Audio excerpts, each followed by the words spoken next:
Okay, hi everyone and welcome. Today we'll be presenting on our campus housing, the Living on Campus presentation. My name is Kiosha Hamlet. I'm a residence hall director here in Roth Community. My pronouns are she, hers. And good afternoon, everyone. My name is Andre Jordan. I am also a residence hall director here at Stony Brook, but I am in the Mendelssohn community. Okay. All right, so today on our agenda, we'll be talking about COVID-19 information, the benefits of living on campus, community amenities, housing selection, move-in information, which I know everyone is excited about, campus resident staff, and getting involved on campus. All right, so with the ever-changing things that's going on with COVID-19. Here's just a snapshot of what we have here for you. So policies are subject to change according to SUNY guidelines. So to move in, students must have a negative COVID PCR or antigen test within 3 days prior to move-in.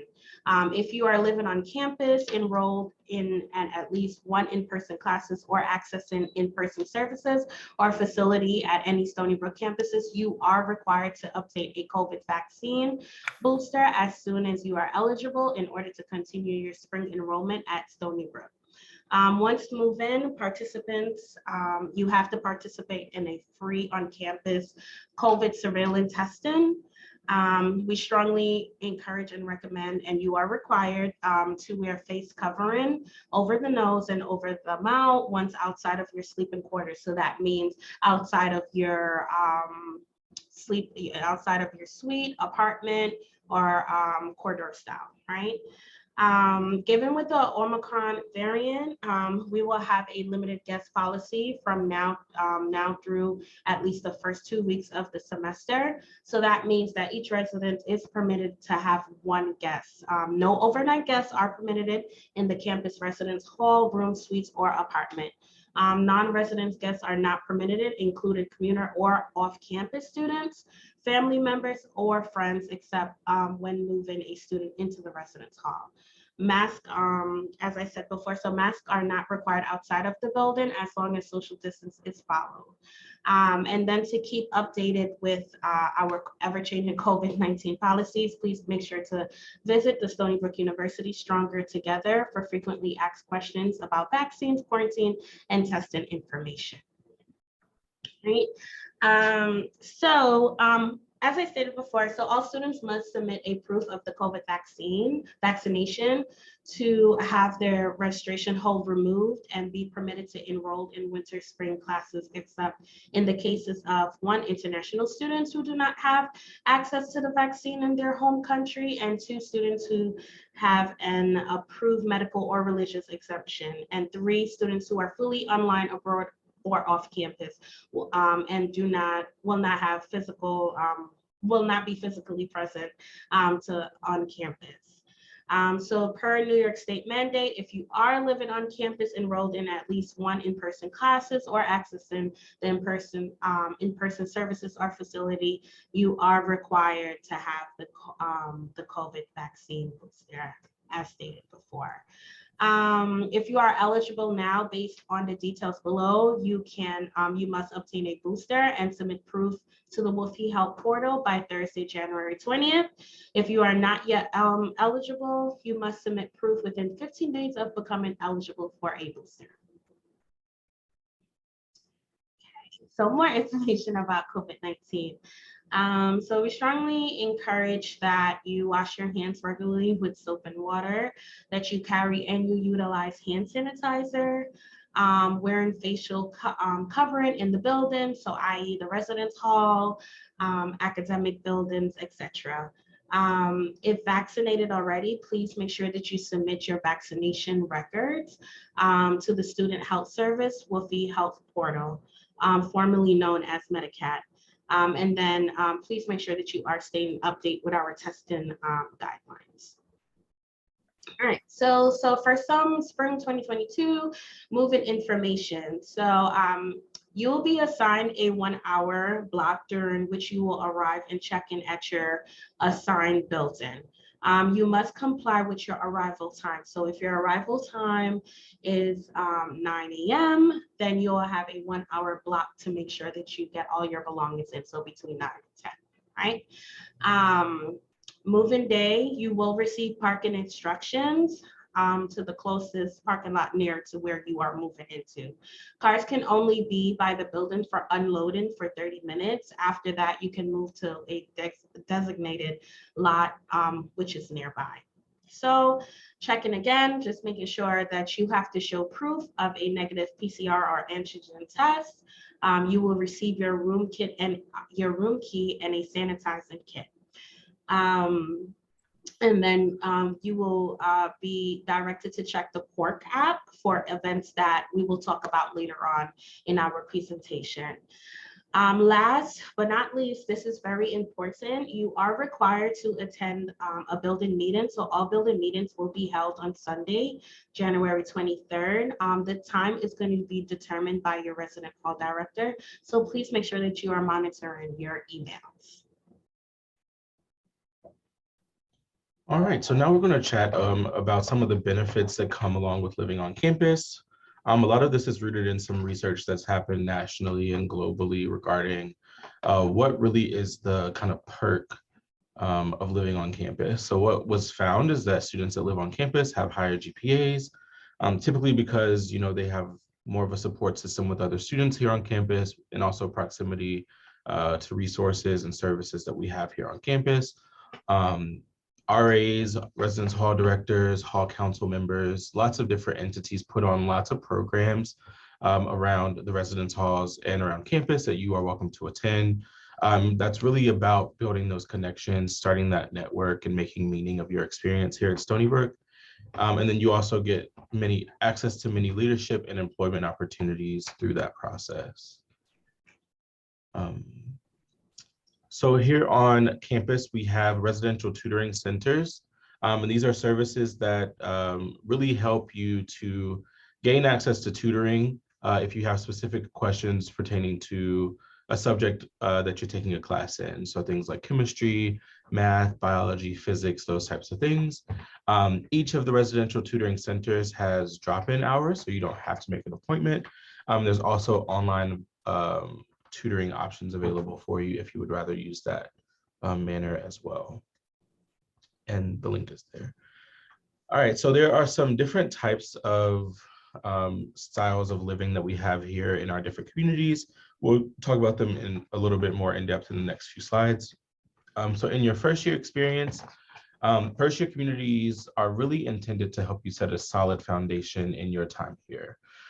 So they foster success and growth in you as a student so that you can really start off your Stony Brook experience in a good way. So within the community, participants will have the opportunity to develop relationships with peers through programs, events, and experiences specifically targeted to first-year students. So we have some corridor style of living arrangements for students in the Roosevelt community, the Mendelssohn community, and the H community. Basically what that means is that you'll share a room with a roommate, and then the restroom would be kind of corridor style with the people on the hallway. In each of those, we have what we call UGCs. So for Roosevelt, there's creativity, technology, and innovation. Here in Mendelssohn, we have the social justice, equity, and ethics UGC. And then in H, there is the global health, wellness, and community UGC.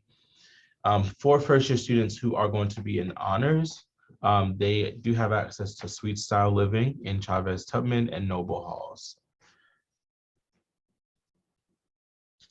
For second-year students, we have created a program specifically designed to really help foster and continue the development of sophomore and second-year students. So this program is called 2YLC, and within this community, participants will have the opportunity to develop connections with their peers in similar ways to what we mentioned with first-year students, but it's specifically targeted to second-year students under the domains of academics, career exploration, leadership and social justice, and overall wellness. All right, so as I mentioned before, there are 3 styles of apartment or living situations that we have here at Stony Brook: corridor style is what most first year students will be living in. So it's either a single or double room. You have community bathrooms with some in-hall lounges. And then the floors are divided by gender. And there's about 30 to 50 residents per corridor. This is predominantly first year students. In suite style, there are also single or double rooms, but your bathroom would be just shared with the people within the suite. Same with the living room. And then that's gendered by suites. And there's about 4 to 6 residents in each suite. This is predominantly an upperclassman option, with the exception of the honors that I mentioned before. And then there are apartment options. We have single and double rooms within the apartments. There's some shared bathrooms, living rooms, dining areas, and kitchen within that apartment. Those are gendered by apartment, and there's about 4 to 6 residents per apartment. I do want to specify that we do have gender inclusive housing options at every one of those levels. So if that is something that you need for your personal safety and overall wellness, there are options for that as well here at Stony Brook.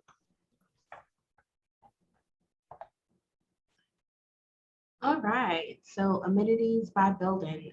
So here at Stony Brook, we have recreation rooms, classroom lounge, study rooms, laundry rooms, Wi-Fi and cable TV, including HBO.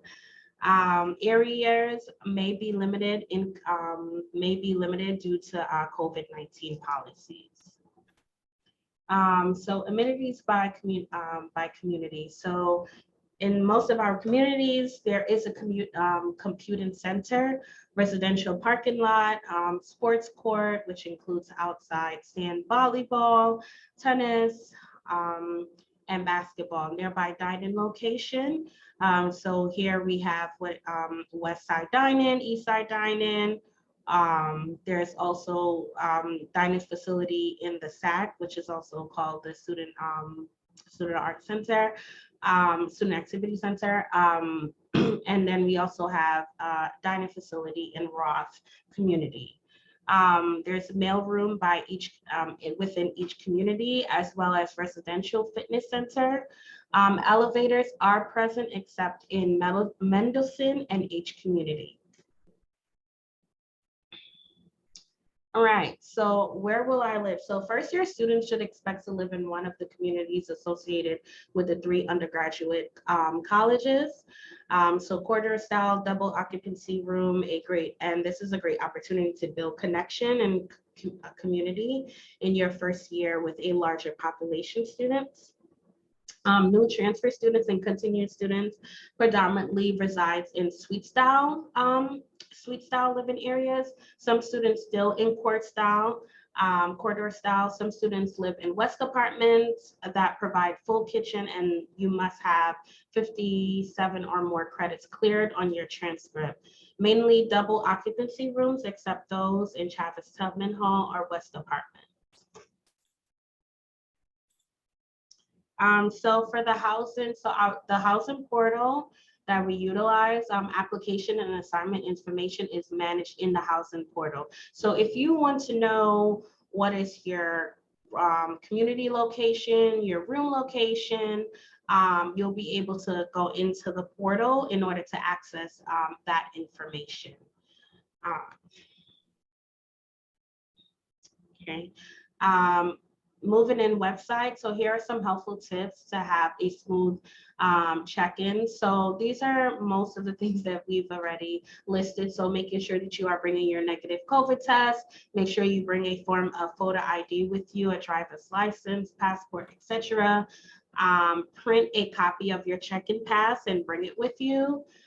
Print a second copy of your check-in pass, place it on your dashboard of your car when parking in the residential parking during move-in. This way we'll be able to contact you should there be any traffic buildup.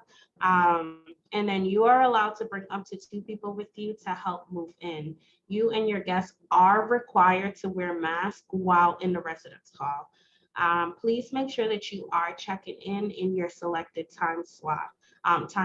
In the event you are unable to make it to your assigned time slot, you do have the you will be able to change your time. You'll just have to contact your respective community.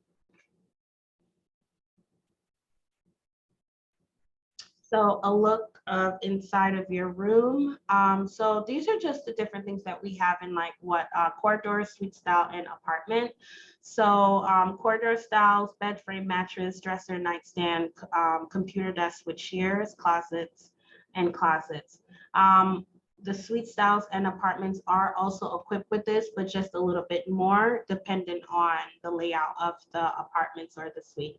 So in the suite style, you'll have like a sit-in area with a couch and love seat and a coffee table. In apartments, you have a dining table with 6 dining chairs, refrigerator, microwave, electric stove, and oven. All right, so what to bring and what not to bring. Here's a general list of things that are suggested, such as extra long twin bedding, shower shoes, especially for those of you that are going to be residing in corridor style, towels, pillows, toiletries, clothes hangers, shower caddy, hamper, laundry detergent, fan, power strip, the surge protector, and umbrella. Prohibited items are like electrical appliance, extension cords, multi-plug adapter, light bulbs that are not used for CFL, LED, air fryer, salt lamp, tobacco products, vape. If you are unsure of a prohibited item, I strongly encourage you to reach out to your community. So depending on where your community is, you can just reach out to the AOM and or your RHD if they have reached out to you as yet. You can just reach out to them, just confirming what is prohibited and what is not.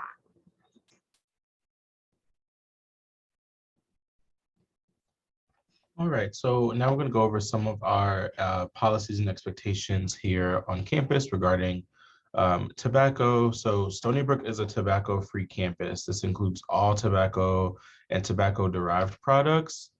So that includes cigarettes, e-cigarettes, jewels, vapes, cigars, hookahs, oral and smokeless tobacco, which could be like dip or snuff. And then there are resources available to help with the tobacco cessation that you may experience with adjusting to that change. And then same with cannabis, the use and possession of cannabis on campus remains prohibited under federal law. So State University of New York campuses are bound by federal requirements under the Drug-Free Schools and Communities Act, which basically states that the use, possession, cultivation, and sale of marijuana is prohibited on all SUNY campuses and is subject to disciplinary action under the Code of Student Responsibility. This covers all SUNY property in public, as well as like residence halls, your apartments, different offices, and any other university-owned or leased building, space, event, parking lots, all of those things.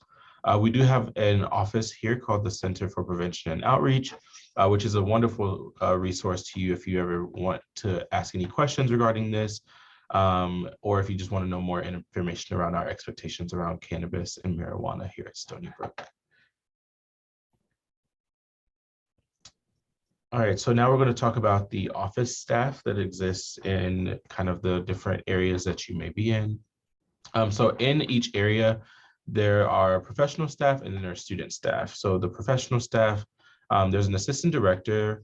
They oversee all of the buildings within any given area. So I am an RHD in Mendelssohn. So my supervisor is an AD that supervises all of the buildings in Mendelssohn. Each area also has an area office manager. That person is really there to help you during the day with any things that you might need regarding access to buildings, room swaps, or anything like that. They're really just there to help the administrative function of the buildings and the area. Each building has a residence hall director like myself and Kiosha. We oversee the day-to-day functions of the building, really help to make sure that you are engaged and safe and having a good time. There's also faculty directors in the halls. We have facilities managers who are there to help with any maintenance issues, any types of kind of like structural or systematic issues that might exist in the building. They're there to fix those and help you out. And then we have a custodial supervisor who oversees the people that are going to be cleaning the spaces that you'll be in. As far as student staff go, we have office assistants. These are people that work with the area office manager to make sure that the kind of day-to-day function of the area is running smoothly. If you need a lockout, if you need really anything, you can go to your area office and OA can help you. And then the resident assistants are students that are assigned to live in the proximity of you on your hall or your corridor or your floor, and they're there to serve as a resource. They'll do programming, they'll connect with you individually. If you have questions or concerns, they are a person that you can go to for that help and support. Okay, yeah, we went through that, sorry. So there are some spaces that you would interact with facilities and custodial crew. So we have full-time facilities and custodial staff dedicated to maintaining and enhancing the residential experience. So custodial staff clean suites and apartment bathrooms weekly, and they clean corridor style bathrooms daily, sometimes more than once, especially with heightened COVID policies and precautions. Common areas such as lounges, classrooms, and trash rooms are also cleaned daily, and then door handles and other high-touch areas are cleaned multiple times throughout the day to ensure your safety.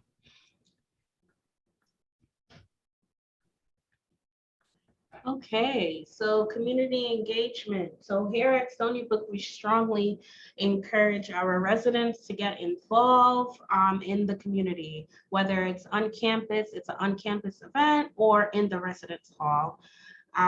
So how can you help us meet this goal? Is commit to helping us by actively participating in our programs, take advantage of opportunities and resources, be open to opportunities to learn and engage with new experience, understand the impact you have in your new community, respect yourself and your peers, and follow the terms of occupancy and code of students' responsibility.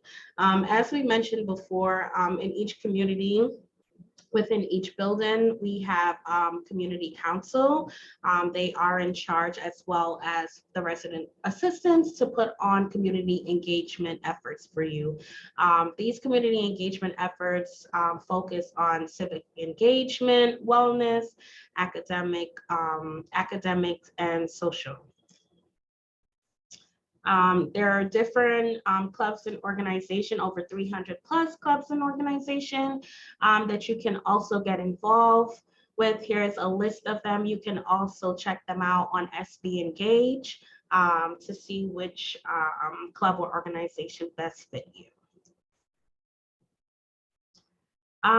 So as I mentioned, so our residential council, so every building in the area has a residential council or community council. The benefits, you'll be able to meet people who are a part of the community, develop leadership skills, find out what is happening on campus, such as events and latest news, be a part of planning, building, or area-wide programming, and get involved in other clubs and organizations on campus. Also, you'll have the ability to voice your ideas and plans to a great and better community. Also, being a part of the Hall Council is a great way to become a resident assistant. So if that's something that you are in strongly would like to do, we strongly encourage you to get involved in our community. And last but not least, so for our new student welcome week, we have various community engagement, which is going to start Wednesday, January 19th up until Saturday, January 22nd. So the evening program is a week-long event with various programming that are going to be held in person, virtual, and hybrid for students to get acclimated to the life at Stony Brook University. So here you see we have a list of events such as game nights, movie night, pool tournaments, movie night, craft, volleyball competition, and so forth. Once again, please make sure to monitor your emails because as COVID-19 policy changes, our events will change to accommodate those policies as well. And on behalf of our staff, we welcome you and we welcome you back to Stony Brook University. If you have any questions, here's the number to contact 631-632-6750 or email reside@stonybrook.edu. Thank you.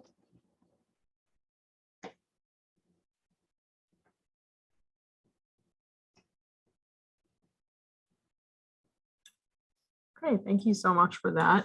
I'll just go ahead then, I guess, and ask you all some questions that we commonly receive from students about residence life, and we'll go back and forth with a little question and answer.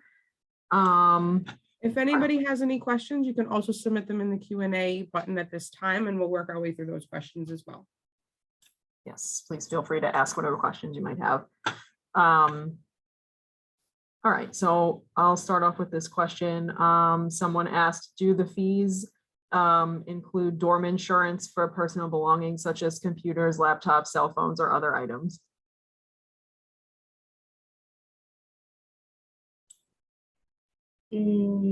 Kapenda, correct me if I'm wrong, but I don't think so. I think they will have to take out their own insurance.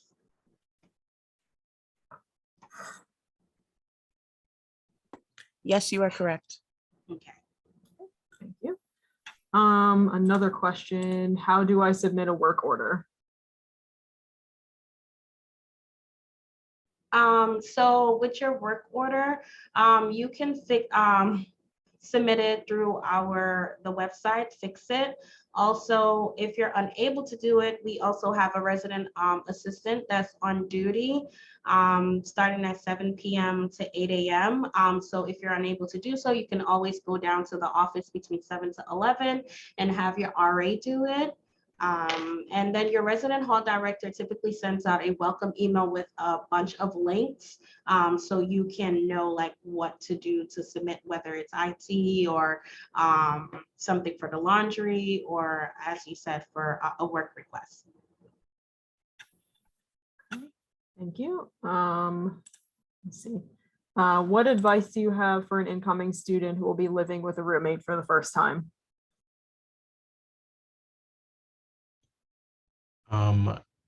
I think this is a very interesting time to be entering this new space, but I think communication is very important, like around what are your comfort areas, what are your kind of like habits and routines, what time do you sleep, how do you like to keep the condition of the room, what are the safety precautions that you are most comfortable with when it comes to COVID-19 and just general safety. So really like figuring that out for you and then having that conversation with your roommate pretty early on, I think is important. You'll do a roommate agreement with your RA where you'll kind of establish those expectations in an official way. But if you start thinking about that now and having those conversations as soon as possible, I think that'll make that situation smooth. I think it's also really important to think through what you're hoping to get out of this experience and come in with that kind of mindset of positive energy and things like that. Living with someone, especially if you haven't before in such close proximities, frankly, can be rough and difficult. But if you kind of do that mental preparation, I think it can be a smooth time. I don't know if Kyoshi wants to add anything else, but yeah. Sounds good. Thank you for that. Let's see what's next. Is there any opportunity to ship items to the dorms prior to move-in day for maybe like an international student or somebody that's coming from very far away? We actually received this question over the summer, and I remember we talked about it a little bit for orientation. Although you technically could, you would confuse the system and you risk getting all of the items getting sent back to the place of origin, as until you check in on campus, they don't have you registered here on campus as living in that space. So you would take a very large risk sending it to the address that you're going to be living at, considering that until you actually live here, it might not get accepted.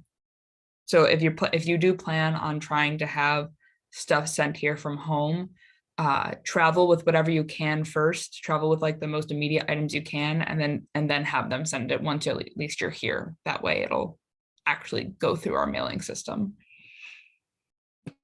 Awesome, thank you. Let's see what's next. How does laundry work?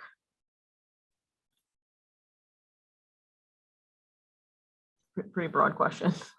So each building's laundry setup is different. Some buildings, there's like laundry on each floor. Some there's like multiple throughout the building.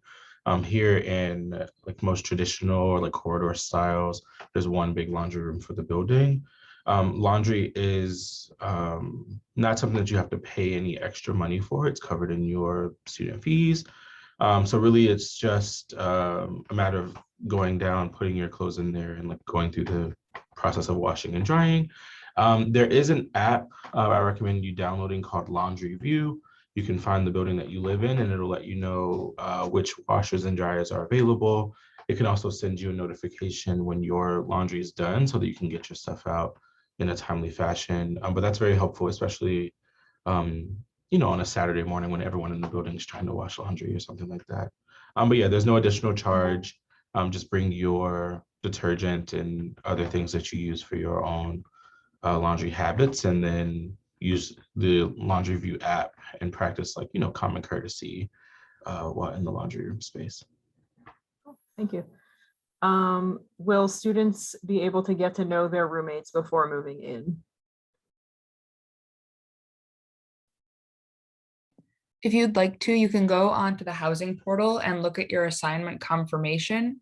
If there is another person confirmed in your space, they will have their name listed in that room, saying reserved. If you do see that name there, it's really easy to go through at least Stony Brook's Gmail and put in that name, like first and last name that's listed on the housing portal. And you can always just send them a quick email asking, hey, I'm going to be living with you this year. Do you want to share Snapchats or Instagram accounts or Facebook or just a phone number, whatever works best for you. I know that's how I did it my first year. So it's very easy to find people like that. Thank you. How can a student rent a micro fridge?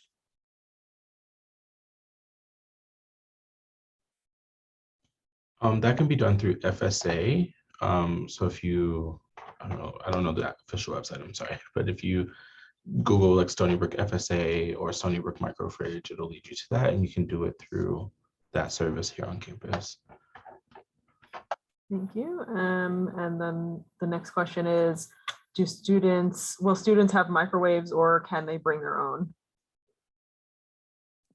You will have access to a microwave within the community kitchen in your building if you have that kitchen in your building. However, there are no microwaves allowed within your actual dorms unless they are connected to the micro fridge unit that we have that you can rent through FSA.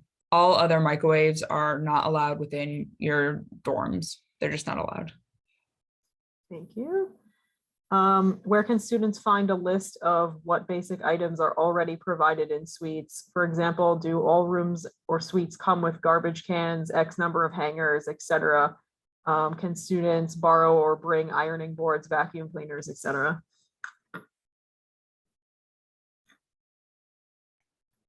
I think some of that depends on community. Like for instance, like here in my building, we do have a vacuum cleaner and an ironing board that students can come to the RA office and check out, but that may not be the same everywhere. I haven't heard of hangers being available to people, but I'm new here, so I may have missed that. But as far as like the specifics of that, it greatly, at least from my vantage point, depends on the area that you're moving into.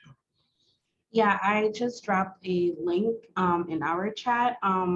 It's the campus residence link. So you can go on there and it has the different housing option, corridor style, suite style apartment. You'll also be able to see, get like a virtual tour to see what's in the rooms.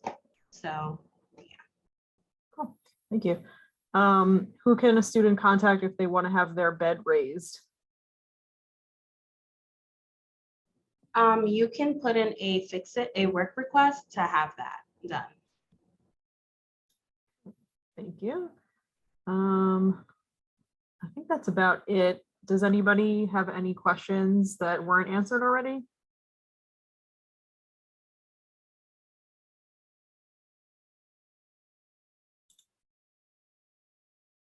I see we have a question about how meal plans work for residents. I saw that.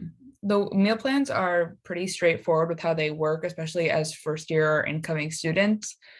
Incoming students who are living on campus are required to have unlimited meal plans.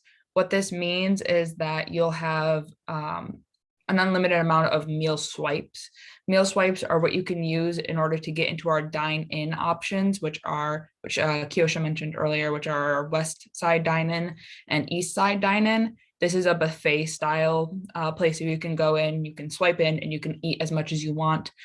So as an incoming student, you'll have that basic unlimited plan, and then you can get either the standard, the plus, or deluxe. And the difference between those three is the amount of dining dollars you get. So the way that a dining dollar works is they're equivalent to $1 US, and they can be used at any of our retail location to purchase food. You can't use dining dollars to purchase physical items, like at Starbucks, you can't use dining dollars to buy mugs or anything like that. However, they can be used to buy coffee, food in our little markets that we have, or at any of our non-buffet style locations. Thank you, Katie. We have another question. Do you have to pay in order to have access to the fitness center or gym?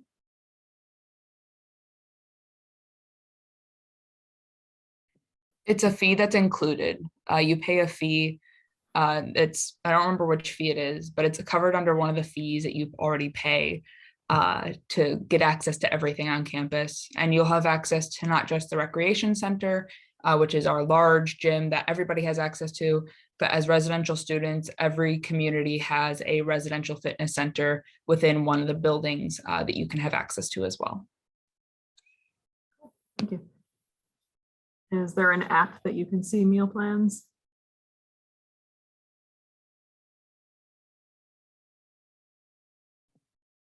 There's 2 apps. You can use the Get app, which is an app that you can use to not only see your meal plan, but also to order food ahead of time, which is very useful. And then there is the Stony Brook Campus Card app as well, which I don't think is as popular anymore, but I was told to download it my first year, so I still have it on my phone. And that as well will let you see your balance for all of your different meal plan options. So it'll show you how many meal swipes you have left, dining dollars. There is something called guest swipes if you have friends coming to campus or family members and you would like to swipe them in for a buffet style meal. And Wolfie Wallet as well, which is kind of like a little debit account. So there are 2 apps, and I'll put them in the chat for everyone below as well. Thank you. Anything else?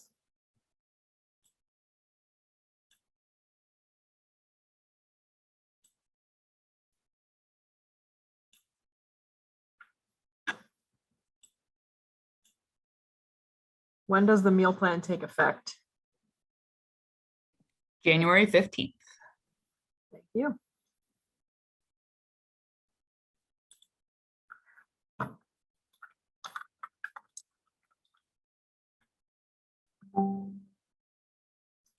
Okay, well, if nobody has any other questions, we can go ahead and wrap up. I'll give you like another minute if anybody wants to throw anything in the chat. But if not, you are free to go. And we would just like to thank you again for participating and for listening to our presentation. Thank you again to all of our faculty and staff members in here. You did a great job. We appreciate you. And everybody have a great day. Bye.